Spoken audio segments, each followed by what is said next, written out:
ကျမ်းမာစီဖို့မနက်ခင်းမှာဘာတွေလုပ်သင့်လဲပရိသတ်များအားလုံးပဲမင်္ဂလာပါရှင်ဒေါက်တာလိုက်လီ page ကနေပြီးတော့ပြန်လည်လို့ကြိုဆိုပါရရှင်ကျမ်းမာခြင်းဒီလက်ကြီးတစ်ပါးလို့ပြောကြပေမဲ့လူတော်တော်များကတန်ဖိုးထားဖို့မေ့နေကြပါတယ်ကျမ်းမာခြင်းရဲ့တန်ဖိုးကိုမကျမ်းမာတော့မှနားလည်ကြတာပါလူတစ်ယောက်ကျမ်းမာပြီးတော့ယောဂကင်းနေဖို့ကတခြားသူတွေလုပ်ပေးလို့မရပါဘူးကိုယ်တိုင်လုပ်ယူရတာဖြစ်ပါတယ်နောက်တစ်ချက်ကကျမ်းမာစေဖို့ဆိုတဲ့နေရာမှာအနေရထိုင်အစားအသောက်နဲ့နေ့စဉ်ပြုမှုနေကြအလေးထားအားလုံးကတက်ရောက်နေတယ်ဆိုတာပါဒီတစ်ခေါက်တော့ကျမ်းမာစေဖို့မွေးမြူတဲ့မနက်ခင်းအလေးထားတချို့အကြောင်းကိုပြောပြပေးချင်ပါတယ်နံပါတ်1အိယာစောစောထားပါမနက်ခင်းစောစောမှာလေတူကတန်းစင်လက်ဆက်နေလို့နေရောင်ခြည်နုနုလေးကစိတ်ရောကိုယ်ပါကျန်းမာစေနိုင်ပါတယ်ဒါကြောင့်စိတ်တကြမှုကင်းပြီးကျန်းမာနေစေဖို့အတွက်ဗီတာမင် D ပြေဝစွာရရှိစေဖို့မနက်ခင်းနေရောင်ခြည်နဲ့အဆုတ်ကျန်းမာစေဖို့မနက်ခင်းလေနုလေးတွေကိုရှူရှိုက်ပါညဘက်ကိုစောစောအိပ်လို့မနက်ခင်းကို6နာရီနဲ့6နာရီခွဲကြားအိပ်ရာနေထားပါနံပါတ်1ရေတစ်ခွက်တောက်ပါအိယာနိုးပြီဆိုတာနဲ့ရေတစ်ခွက်ကိုကုံအောင်ရင်တောက်လိုက်ပါဒါကအစာရင်ဦးလန်းချောင်းတစ်လျှောက်ကအညစ်အကြေးတွေကိုအစိအတောက်တွေကိုတန့်စင်ပေးနိုင်မဲ့အကောင်းဆုံးနည်းလမ်းပါဒီလိုလုပ်ပေးတာက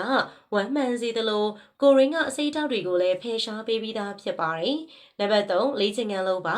ပြီးရင်တော့အနည်းဆုံး15မိနစ်လောက်တော့ကိုယ်လေ့ကျင့်ခန်းလုပ်ပါအကျော်လျှော့တာဖြစ်ဖြစ်သွေးပူလေ့ကျင့်ခန်းဖြစ်ဖြစ်ပေါ့လမ်းလျှောက်ပေးလို့လည်းရပါတယ်ဒါကကိုရင်းမှာသွေးလည်ပတ်မှုကောင်းစေပြီးအဆုတ်ထဲကချွဲသလိပ်တွေကိုအထီရောက်ဆုံးဖယ်ရှားပေးဖို့လည်းအထောက်အပံ့ပေးနိုင်ပါတယ်နံပါတ်4တရားထိုင်ပါမနေ့နေရောင်ကြီးနွေ့နွေ့လေးမှာတရားထိုင်ပေးပါအသက်ကိုပုံမှန်ရှုပေးပါဒီလိုလုပ်ပေးတာကတနေ့တောင်ဆေးဖိစီးမှုကင်းကင်းနဲ့အကောင်းဆုံးကြော်ဖြတ်နိုင်မှာပါနံပါတ်5ရှင်နွေးတစ်ခါတောက်ပါလေ့ကျင့်ခန်းလုပ်ပြီးတဲ့အချိန်မှာ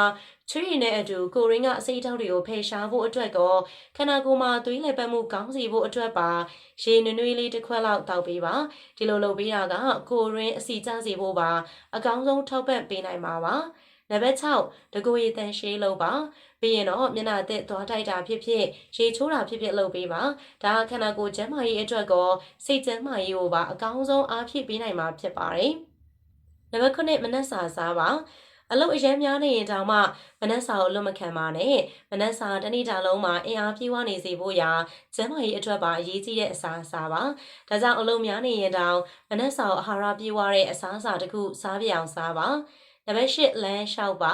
အလုတ်ကတိတ်မဝေးဘူးဆိုရင်လမ်းလျှောက်သွားပါဒါ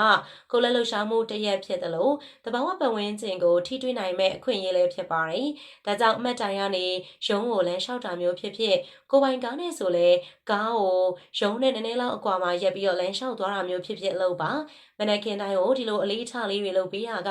စိတ်ရောကိုယ်ပါကျန်းမာစေပြီးတော့နေ့စဉ်ဘဝမှာအမြဲတက်ကြွပြီးတော့လမ်းဆန်းနေစေမှာပါဗီဒီယိုလေးကိုအဆုံးထိလိုက်ပါကြည့်ရှုပေးတဲ့အတွက်လည်းအားလုံးကိုကျေးဇူးတင်ပါတယ်ဒီဗီဒီယိုလေးကကိုယ့်အတွက်အကျိုးတစုံတရာရှိရဲဆိုရင်တော့ like and share လေးပြုလုပ်ပေးပါရှင်အားလုံးပဲစိတ်ချမ်းသာခြင်းကိုယ်ဤကျန်းမာခြင်းနဲ့ပြည့်စုံနိုင်ကြပါစေရှင်